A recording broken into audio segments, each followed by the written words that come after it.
يوم 11 جوان 57 900 وألف تم اعتقال أستاذ الرياضيات بجامعة الجزائر الشام موريس أودin من طرف قوات المظليين التابعة للجيش الفرنسي بغية الحصول على اعترافات.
Et le camion, il est resté sur place, seulement le transportement a été fait dans des fûts de 200 litres. Armement, c'est des mitraillettes Sten, des revolvers, des grenades. Il y avait 126 mitraillettes Sten, 126.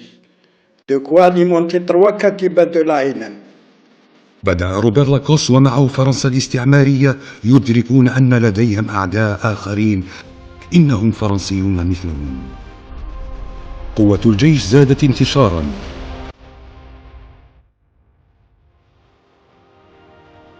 18 ماي 56 900 وألف في الوقت الذي كان كولون ينتظرون ثمار قانون السلطات الخاصة، تعرضت قافلة عسكرية إلى كمين بمنطقة باليسترو المعروفة حاليا بالأخضرية، وكان أغلب عناصرها من جنود الاحتياط قادمين من فرنسا. أسفرت العملية عن 20 قتيلا. تكمن أهمية كمين باليسترو رغم عشرات الكمائن الأخرى أنها جاءت بعد وعود السلطات بعودة الأمن في الجزائر.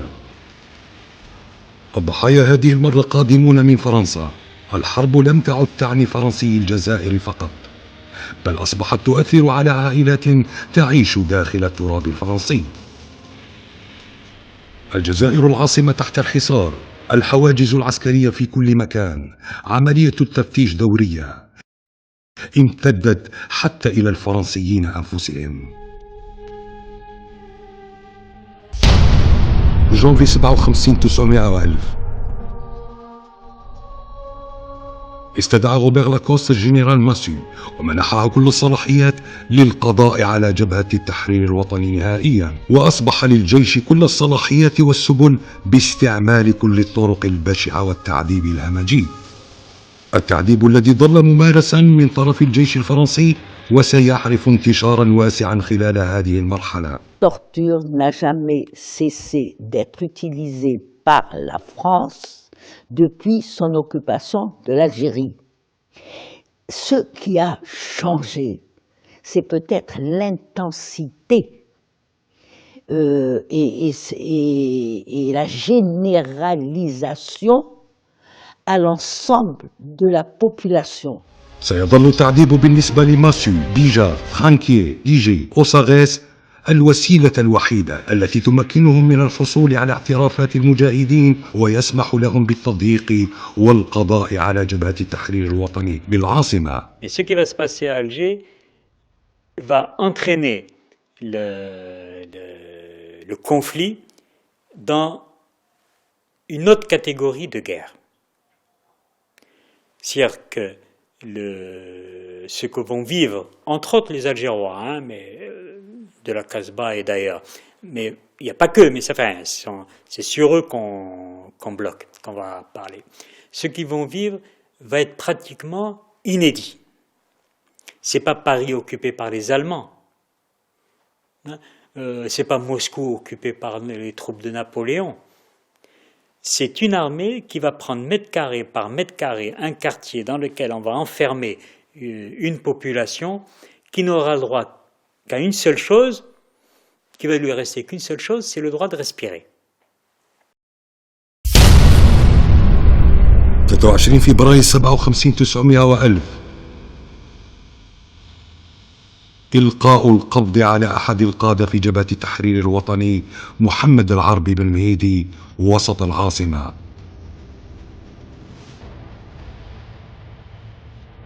بعد عدة أيام وفي 4 مارس 57 900 ألف الصحافة الفرنسية تنقل خبر انتحار بن مهيدي.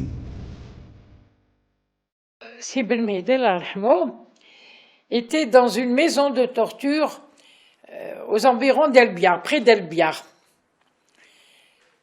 Alors, ils l'ont emmené de la maison de torture jusqu'au champ de tir qui se trouvait sur la mer, où il a été exécuté. C'est ce que je sais. Je vous dis ce que je sais. Il a été exécuté sur ce champ de tir. Après, ils l'ont ramené dans la maison d'El-Biar. Ils lui ont enlevé sa chemise, ils l'ont attaché, ils l'ont pendu au plafond.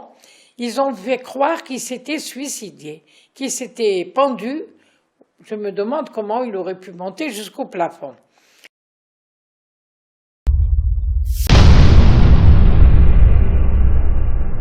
جوان 57 900 ألف اعتقال موغي صودان أستاذ الرياضيات بجامعة الجزائر.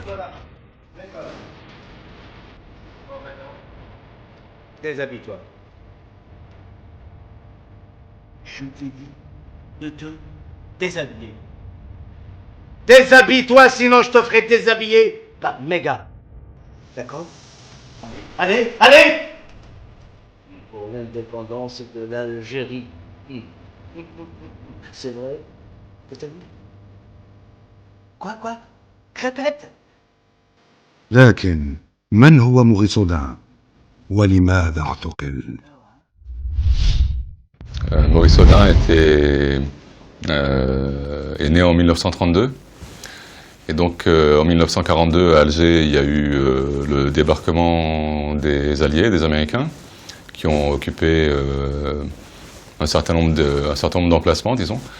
En particulier, un certain nombre d'écoles, les enfants qui allaient à l'école se partageaient le matin les garçons, l'après-midi les filles, ou le contraire, parce qu'il n'y avait plus assez d'écoles et ils avaient une scolarité assez perturbée, quoi.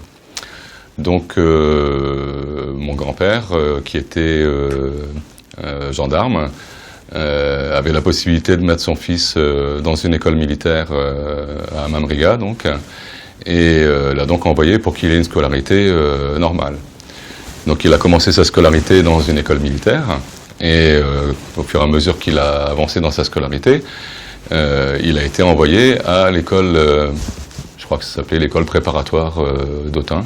Quand même, il ne supportait pas du tout d'être dans cette discipline militaire, et loin de ses parents, bien sûr, en plus. Donc il a fait des pieds et des mains auprès de ses parents pour qu'il le soustrait de cette école, qu'il le ramène à la maison. Et il a donc quitté l'école militaire d'Autun. Il est revenu sur Alger et donc il s'est toujours battu contre le colonialisme. Et donc c'est absolument naturellement qu'il s'est battu contre le colonialisme au moment où la guerre a été déclenchée, etc., quoi. Simplement, c'était un intellectuel et c'est clair que lui, il n'a pas pris les armes ou quoi que ce soit, il a pris les armes d'un intellectuel. منذ هروب أنغي مايو بشاحنة الأسلحة لم تتوقف المطاردات ضد الشيوعيين. من بين المعتقلين من طرف المظليين الدكتور جورج حجاج، لأنه قام بمعالجة عضو قيادي في الحزب الشيوعي الجزائري المدعو بول كاباليرو، والذي كان مختبئا عند موغي سودان. تحت التعذيب يتهم جورج حجاج موري سودان ويكشف عن نضاله مع الحزب الشيوعي الجزائري.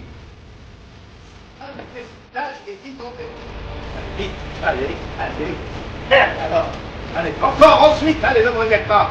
Ne me regarde surtout pas. D'accord? Allez. J'ai dit le faux à l'heure.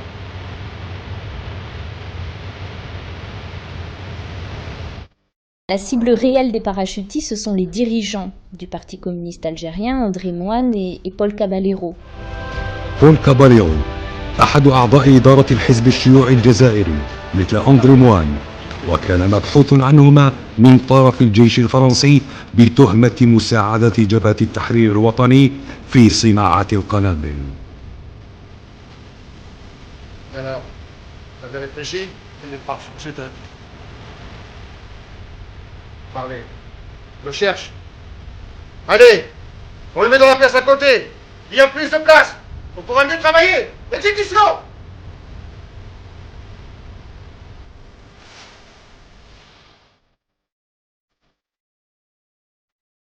Le troisième à être arrêté, c'est Henri Alleg. Henri Alleg a été arrêté parce qu'Henri Alleg s'est présenté au domicile d'Audin. Et en fait, un militaire était là avec Madame Audin et les enfants. Et donc, c'est comme ça que Alleg a été arrêté.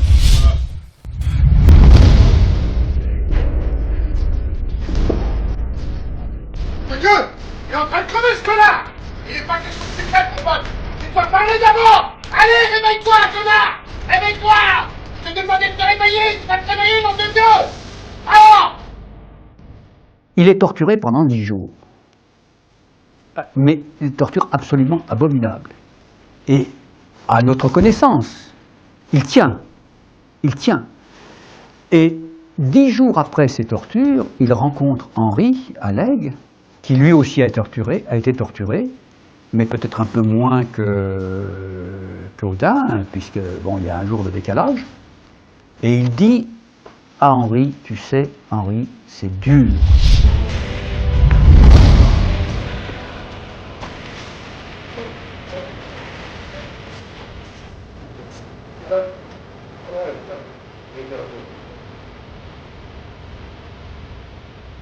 Alors, Maurice, dites-lui donc, évitez-lui les petites misères d'hier soir. D'accord? C'est dur, Henri. C'est dur. Allez, emmenez-le! Dépêche-toi! Lâche-toi! Alors, tu l'as entendu, ton pote? Hein? Tu vas parler ou merde? La Gestapo ici, tu m'as entendu? La Gestapo! Ça va, c'est bon, lâche-le. Tu veux pas parler? Allez, on recommence tout à zéro. Ici. Debout. Il aurait pu à ce moment-là dire, bon, au lieu de dire c'est Henri Ségur, il dit bon, on va parler, on va dire, après tout, notre vie, on la sauve, peut-être, bon, peut-être pas par des moyens, mais non, il a tenu. Il a tellement tenu qu'il en est mort.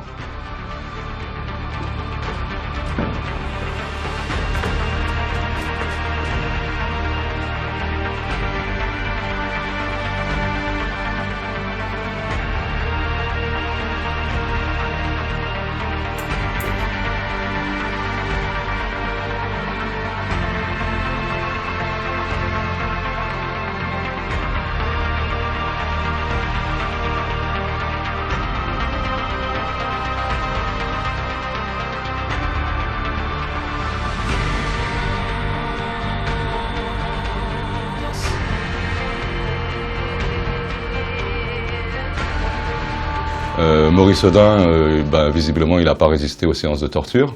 Ce que les militaires appelaient des interrogatoires un peu durs, qui étaient en fait des séances de torture, exactement comme un certain nombre de gens les avaient vécues avec les nazis, et même pire. Alors, on va parler? Hein? Toujours pas parler? Crois-moi que tu vas parler. La Gégène, tu connais? Tu en as entendu parler, non? Tu as écrit des articles dessus. Je me trompe? Ne te tue toi. C'est moi le patron ici. Rien que pour la morale. Tu vas avoir une petite giblée. Allez, exécution. Tu ne parleras pas. Tu parleras.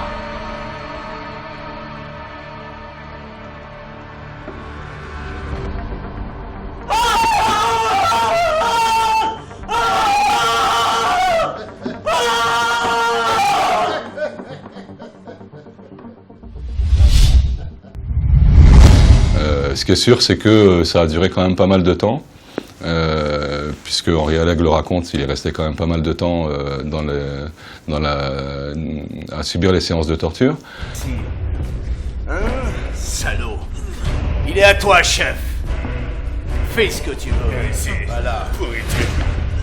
Allez, viens. Attends. Viens, je te dis. À genoux. À genoux. À genoux, je te dis. Est-ce que tu sais que tout le monde parle ici? À genoux, je te dis. Tu vas parler de merde. Ici, on parle. Tout le monde parle. T'es mort ici. Tu le sais. On ne sait pas toujours au jour d'aujourd'hui ce qui est réellement arrivé à Maurice Audin, si ce n'est qu'il n'est jamais revenu, qu'on n'a pas retrouvé son corps. Alors les militaires, en fait, ont joué une comédie. Ils ont dit que Maurice Audin s'était évadé, mais là, dans le cas d'Audin, ce qui est particulier, c'est qu'ils sont allés jusqu'à jouer une fausse scène d'évasion, c'est-à-dire qu'un militaire s'est habillé en civil. Ça, c'était le soir du 21 juin 1957. Il est monté à l'arrière d'une Jeep qui était conduite par un autre militaire qui s'appelle Cuomo, puis il y avait un passager qui s'appelait Misiri. Et ils ont dit qu'ils devaient transférer Audin du centre de tri d'Elbiar où il était détenu vers un autre local des parachutistes pour continuer son interrogatoire.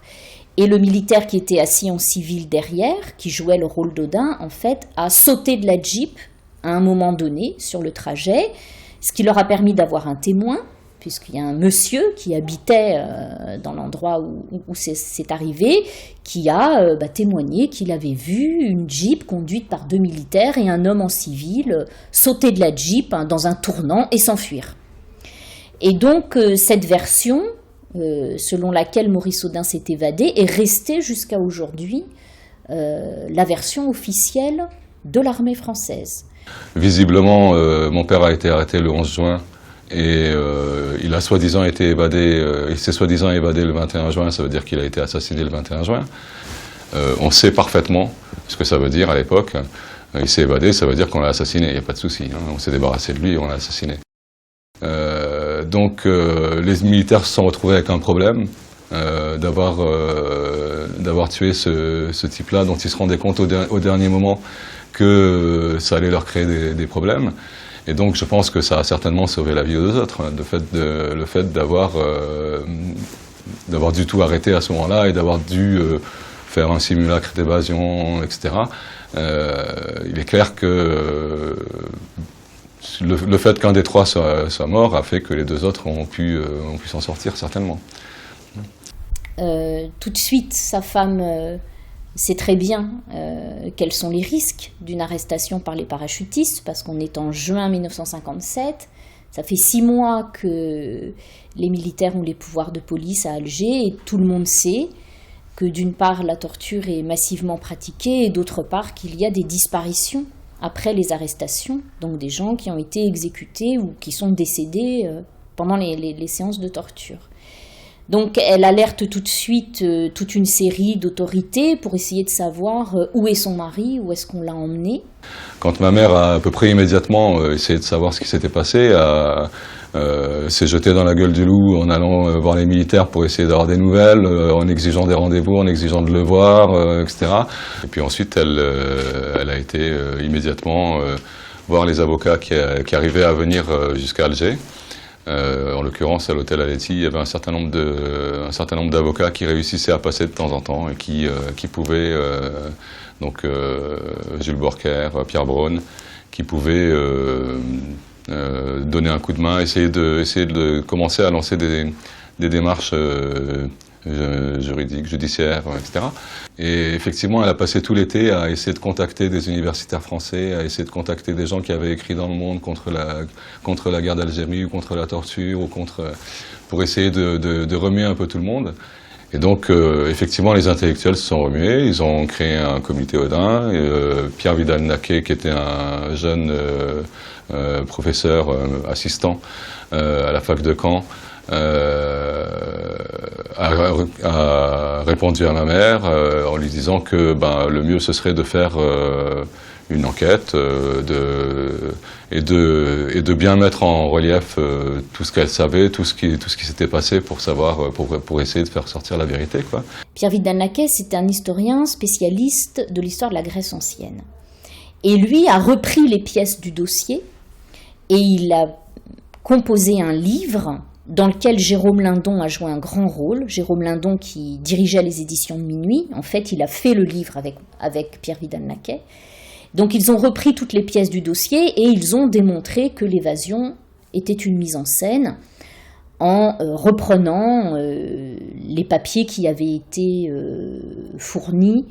Donc notamment, il y a un certain nombre d'incohérences, notamment pourquoi transporte-t-on un prisonnier sans le menotter, alors que c'est un prisonnier qu'on emmène d'un endroit à un autre pour un interrogatoire.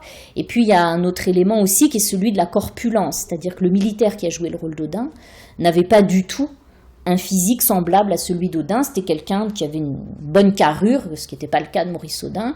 Donc en relevant toutes ces incohérences, ils ont démontré que c'était une mise en scène. Et donc ça c'est publié en mai 1958, et à partir de là,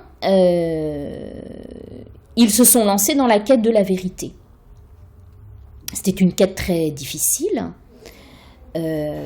sachant que tous les papiers qu'on pouvait trouver étaient des papiers mensongers, puisque c'était des papiers qui racontaient l'évasion. Et donc, pour trouver la vérité, il fallait faire parler des gens. Et c'est toujours le problème qu'on a aujourd'hui. La vérité, elle est certainement dans la tête de ceux qui étaient présents dans les derniers instants de vie de Maurice Odin et qui, eux, savent ce qui lui est arrivé. En France, il y a eu un comité qui s'est formé pour faire la vérité sur ce qui était arrivé à Odin. L'affaire est arrivée en France par plusieurs canaux. D'abord, Josette Odin a alerté un certain nombre de personnes qu'elle connaissait. Et puis, Maurice Odin allait soutenir une thèse de mathématiques. Il l'avait terminée. Et donc, il avait pris des contacts en France pour composer son jury. Donc, les milieux universitaires ont été assez vite mobilisés. Et notamment, Laurent Schwartz, qui était un mathématicien, et qui connaissaient le travail d'Audin. Donc le comité en France s'est mobilisé. Ils ont organisé une soutenance de thèse en l'absence de Maurice Audin au mois de décembre. C'est quelque chose d'assez rare. C'est pas exactement la première fois, mais presque, que ça se produisait. C'est-à-dire faire une cérémonie de soutenance de thèse en l'absence du candidat. Donc une soutenance de thèse qui a été l'occasion d'une manifestation silencieuse mais assez forte, puisqu'il y avait un certain nombre de personnalités dans cet amphithéâtre de la Sorbonne, le grand amphithéâtre de la Sorbonne. C'était quelque chose de complètement extraordinaire. Il y avait l'idée de dénoncer la répression en même temps. Et le comité Maurice Audin est l'organisme principal de la dénonciation de la guerre en France. À partir du cas de Maurice Audin, ils ont dénoncé la torture, ils ont dénoncé les disparitions, ils ont dénoncé les exécutions sommaires, et surtout, pour nous historiens aujourd'hui, ils ont fait un travail incroyable, qui est qu'ils ont reconstitué ce qu'on appelle le système arrestation-détention de la bataille d'Alger, comment les militaires arrêtaient les gens, pouvaient cacher ce qu'ils faisaient aux autorités. Il y a un jeu au sein des autorités françaises de secret de la part des militaires qui ne disent pas tout aux autorités civiles, même entre eux, il y a des rivalités, c'est quelque chose de complexe. Donc c'est quelque chose qui a marqué et qui a fait que tout ce qui était les comités Audin qui sont constitués, le comité Audin, mais les comités Audin qui sont constitués un peu partout, ont eu une certaine audience et ont réussi à faire tout un combat, pas seulement sur Maurice Audin, parce que Maurice Audin c'est un exemple, mais sur l'ensemble des gens qui étaient dans sa situation, qui étaient moins connus que lui, mais qui ont été évalués à quelque chose comme 3000, qui ont disparu dans les mêmes circonstances au même moment sur la bataille d'Alger, qui n'avaient pas eux la chance d'être un brillant mathématicien ou des choses comme ça, quoi. Le comité Audin, il était contre la torture, il n'était pas seulement contre la disparition de Maurice Audin, il se battait pas seulement pour essayer de savoir la vérité sur Maurice Audin, il essayait de se battre aussi contre la torture. Les Françaises, pas seulement depuis 1954, depuis 1830, depuis qu'ils sont rentrés, ils ont été d'une sauvagerie innommable. Ils ont perpétué l'humiliation, le mépris, la torture tout au long de leur colonisation. C'est 10 fois plus, 30 fois plus. Depuis l'arrivée des Français, depuis 1830, ça a été une catastrophe. Ça n'a pas été une civilisation, ce n'est pas vrai. Ça a été une période tragique. Que dès que j'ai commencé à avoir conscience et à comprendre les choses, je savais que la police française utilisait des méthodes qui atteintes au corps. Et dès l'enfance, on savait qu'il y avait l'électricité, qu'il y avait les méthodes de la baignoire, qu'on suspendait les gens et qu'on leur éteignait sur leur corps la cigarette. Je suis arrivée un beau matin à la Villa Cézini, dans une voiture, allongée, position horizontale, les yeux bandés. Mais comme c'était mon quartier, j'ai reconnu, une fois je suis rentrée dans Cézini, on m'a mise dans la cellule, on m'a enlevé le bandeau sur les yeux, j'ai reconnu que j'étais à la Villa Cézini. Celui qui m'avait reçu, c'était un capitaine, il s'appelait Folk. C'était quelqu'un qui avait fait déjà l'Indochine. Il a ramené d'ailleurs une Indochinoise de là-bas. Et il a fait comme ça plusieurs maisons de torture, notamment la Villa Cézini, de triste mémoire. Parce qu'il en a eu des torturés et des morts dans cette Villa Cézini. Alors, on m'a arrêté, ramené de la Villa Cézini à la ferme des Oliviers. Et à la ferme des Oliviers, j'ai été torturée, c'est-à-dire que j'ai été pendue d'abord, les bras attachés derrière le dos, j'ai été pendue pendant des heures, pendant toute une nuit, peut-être de 11 heures du soir jusqu'à 7 heures du matin. Et il y avait des électrodes, donc on tournait les électrodes, et je me sentais brûlée dans tout le corps, de la tête aux pieds et des pieds à la tête. Mais ça pendant des heures, pendant au moins 6 heures consécutives. Bon. Alors il y avait le fameux Folk qui était là-bas, il n'y avait pas que Folk, il y avait toute une smala de tortionnaires. Et j'avais dans le dos, au niveau de la colonne vertébrale, un fer qui pénétrait comme ça dans la colonne vertébrale et qui était sur un autre fer plus long. Et j'avais la tête couverte d'un tissu léger, une gaze, et on m'a versé de l'eau sur la figure. De cette façon, j'étouffais, je ne pouvais pas respirer. Bon, alors on a profité de cet état pour me faire parler. Faire parler, je n'ai pas tellement parlé, j'ai dit le moins de choses possible. Parce que, je vous dis, j'avais les 2 bras paralysés. Parce qu'on m'avait attaché les mains derrière le dos et pendu 6 heures consécutives pendant qu'on me passait à la gégène. J'avais tout ça en même temps. La pendaison, la gégène, l'étouffement. Il y aurait beaucoup de choses à dire, là aussi, sur le rôle de la DST. C'est là que se généralise, évidemment, ça a commencé avec la bataille d'Alger, mais ça a commencé bien avant, l'usage de la torture, c'est-à-dire qu'on a des témoignages d'enfants qui étaient pendus par les pieds, le parachutiste le frappait devant sa mère pour que la mère dise où se trouve le père. On a, bien sûr, bon, je ne vais pas me lancer dans tous les détails, d'abord il serait affreux, les viols, le chalumeau, je ne parle pas de la classique gégène et la baignoire, ça à la limite, pour être cynique, c'est classique. Non, autre chose, c'est-à-dire humilier un homme devant ses enfants, s'en prendre à son épouse devant lui ou à sa fille.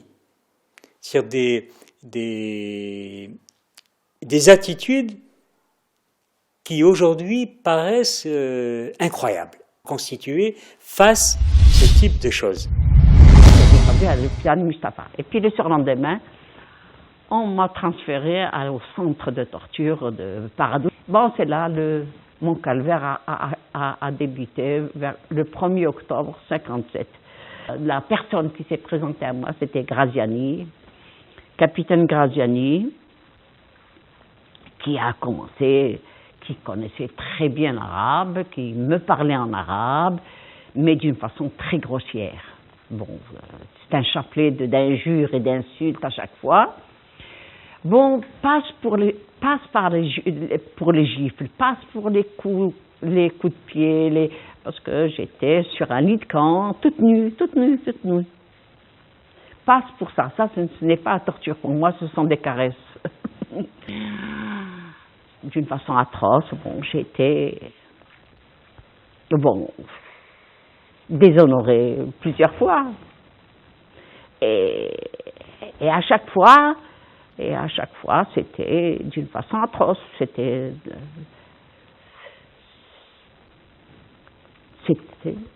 intenable. Je ne comprends pas comment un homme puisse torturer un autre être humain. C'est pas vrai, ils étaient déshumanisés, je sais pas. Et moi,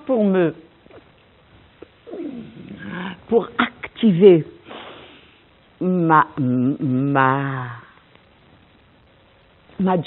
je voulais mourir, voilà.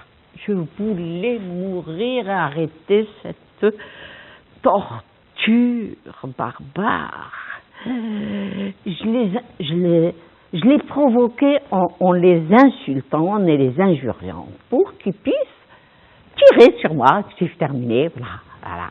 Moi, la mort, c'est l'arrêt de mes douleurs, l'arrêt de ma... 8 jours sont passés. 15 jours sont passés. Un mois est passé. Un mois et demi. Ça ne s'arrêtait pas. Ça ne s'arrêtait pas. C'était dur. Tout est dur là-bas, tout. Mon Dieu. Bon, je voulais par tous les moyens m'achever. Mais avec quoi? Avec quoi? Parce que retourner là-bas, c'est-à-dire départ à zéro. Recommencer ce que j'avais subi pendant 2 mois et demi. Vous vous rendez compte? C'est pas possible. Non, non. C'est dur. Et bon, pour en revenir à la torture, bon, j'ai un an après l'événement que je relate, j'ai été arrêté moi le dimanche 4 janvier 1957 et immédiatement emmené à la torture. J'ai découvert 2 ou 3 mois après l'indépendance l'endroit parce que j'avais essayé de le repérer et je n'avais gardé qu'une indication, barre des 4 coins, parce qu'on m'avait mis une cagoule sur la tête pour que je ne puisse rien voir quand les policiers m'ont arrêté. Et j'ai découvert que j'avais été torturé une première fois à l'eau, après dans la gendarmerie de Khressia. J'ai été déshabillé, mis tout nu, allongé, donc 4 janvier, même à Alger, il fait froid, allongé tout nu, ficelé avec une corde sur une échelle placée entre 2 chaises, et à côté des chaises, il y avait une fontaine, on ouvrait le robinet, on me remplissait d'eau par la bouche et on me disait, enfin, si tu as envie de parler, tu lèves un doigt. Alors chaque fois je levais le doigt et après, comme je disais rien, on me remettait le tuyau dans la bouche et j'ai vu mon ventre gonfler progressivement pendant qu'il me gonflait d'eau. Et après, je me suis réveillé, je pense, j'ai perdu connaissance, je me suis retrouvé jeté dans une des pièces de ce que j'ai découvert après, que c'était la gendarmerie de Khressia, et j'avais du mal à me lever parce que j'étais devenu une loque. Et le soir même, on m'a pris de là pour m'amener au commissariat central. Et je ne sais pas si c'est le jour même que les tortures, de nouvelles tortures ont commencé. Mais j'ai été torturé à l'eau une seule fois à Khressia, mais à l'électricité 5 ou 6 fois, toujours au commissariat central d'Alger. Moi, quand je parle de la torture, je dis, il y avait des choses affreuses. Des gens, par exemple, qu'on avait fait marcher sur des tessons de bouteilles. Des tessons de bouteilles, vous faites marcher dessus. Enfin, moi, je sais qu'on me l'a fait. Je sais que c'est dur. Mais j'ai connu en prison des gens qui ont été torturés de façon encore pire. Pourquoi la torture reste liée à la bataille d'Alger, comme si on découvrait que la France utilisait ses moyens, c'est tout simplement parce que pendant la bataille d'Alger, elle a été systématisée et que les centres de torture ont été multipliés et qu'on torturait toute personne qui pensait suspecte. Vous savez qu'il y avait des rafles qui étaient faites dans les rues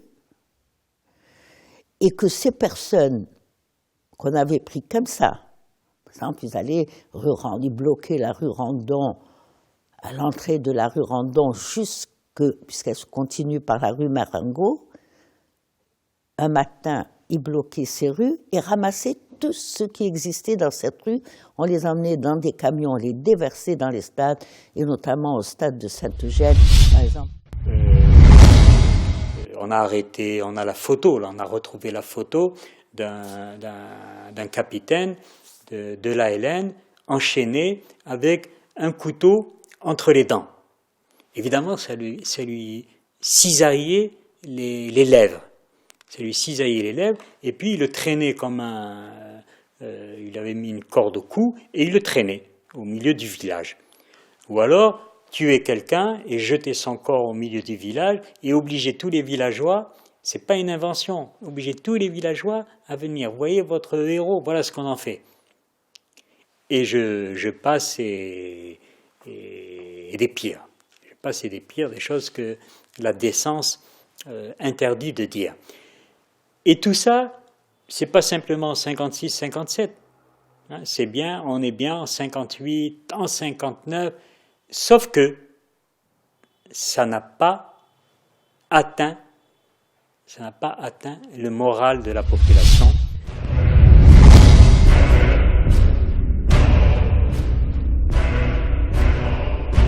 هذا ما بين بأن التعدي ومرتكبوه سيظلون دون عقاب رغم أن ما قاموا به يتجاوز حدود العقل.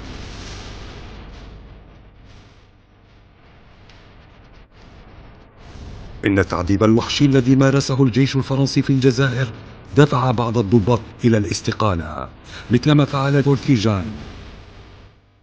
Paul Tidjane était secrétaire général de la préfecture de police d'Alger, donc associé à ce titre, bien sûr, à la lutte contre le FLN, et il était chargé de signer des arrêtés d'assignation à résidence lorsque des personnes avaient été arrêtées par l'armée.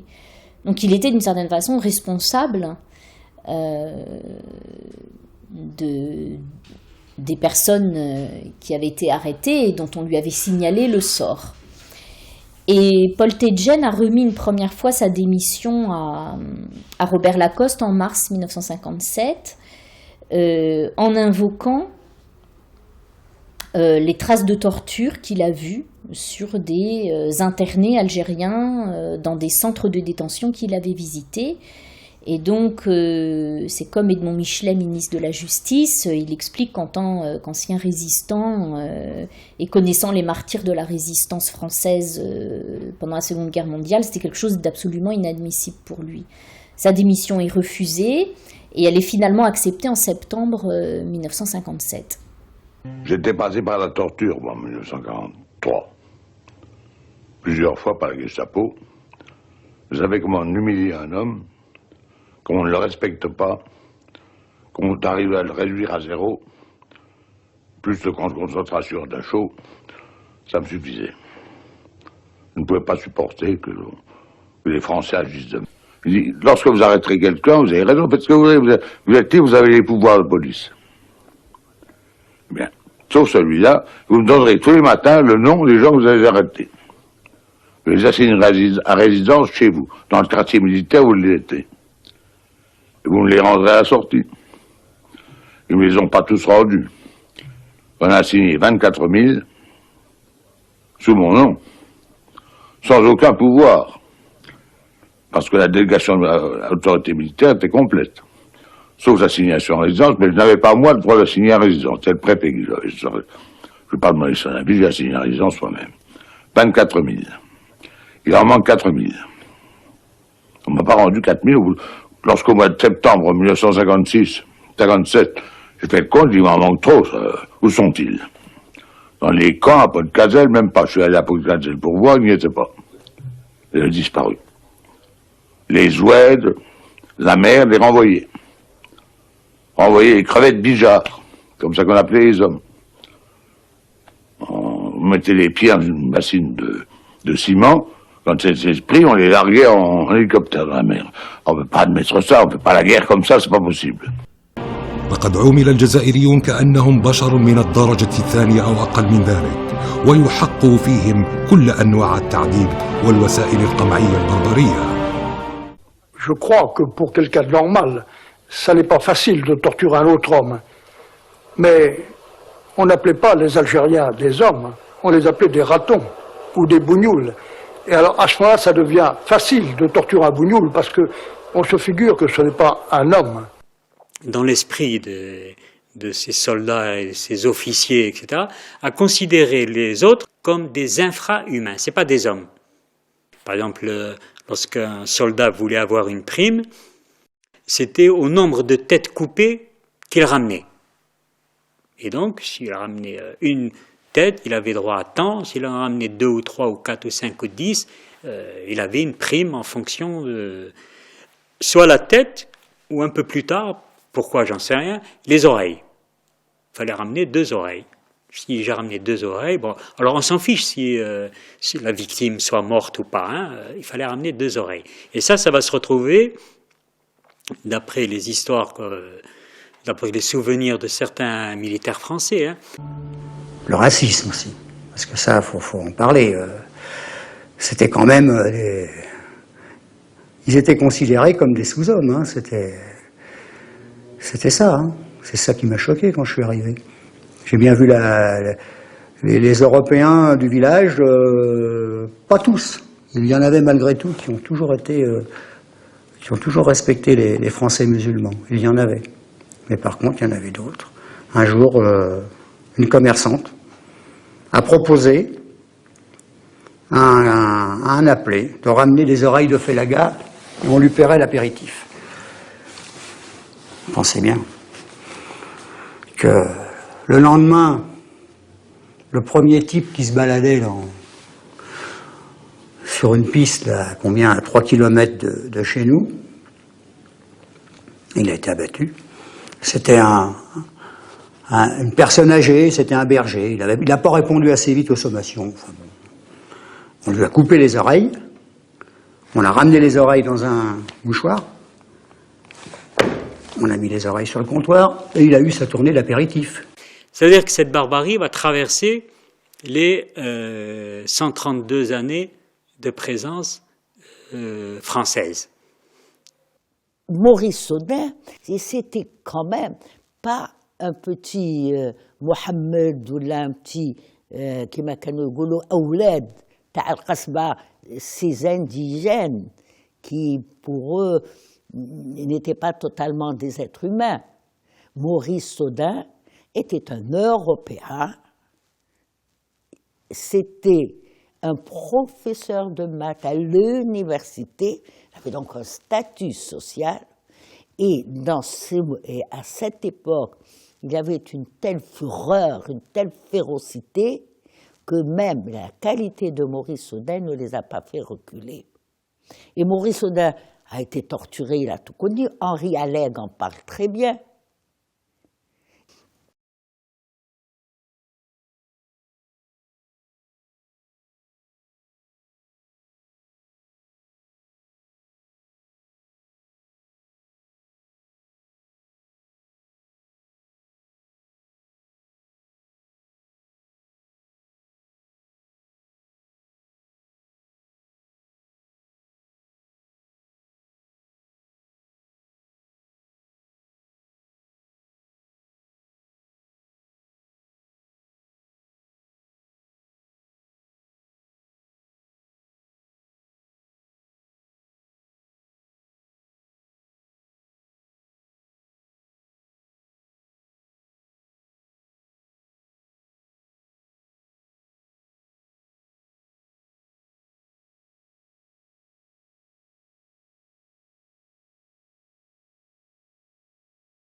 للباحثين الرياضيين. سنة 2010 إطلاق تسمية موريس أودان على حديقة في منطقة أورجونتاي بالضاحية الباريزية. لكن الجزائر اعترفت بتضحيات موريس أودان منذ فترة طويلة. منذ 4 جويلية 63 900 ألف مرسوم رئاسي تم بموجبه تغيير تسمية ساحة المارشال ديوتي إلى ساحة موريسودان وسط الجزائر العاصمة، تخليدا لنضال أستاذ الرياضيات المختلف. وفي المقابل صورة موريسودان تتوج لوحة رخامية عند مدخل نفق الجامعة التي كان موريس أستاذا بها، وهو يبتسم وينظر إلى السماء. بفضل تضحيات موريسودان أدرك العالم كله ماذا تعني كلمة الحضارة عندما تنطقها أفواه المستعمر وغلاة الفكر الاستعماري.